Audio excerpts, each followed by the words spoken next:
Добрый день, дорогие друзья! У нас сегодня с вами шестое занятие, и мы завершаем изучение основной части.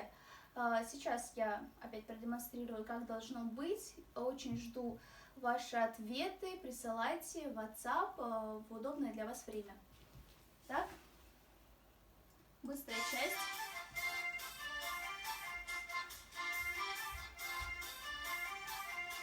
Раз, два, три, четыре, шесть, семь, восемь, раз. Шесть, семь, восемь, раз, два, раз, два, раз, два, раз, два, шесть, раз,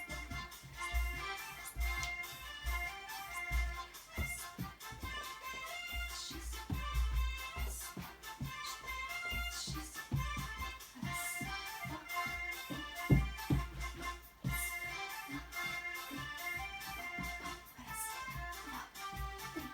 четыре, раз, четыре, раз. Вот такая часть быстрая. Всем удачи и спасибо, до свидания.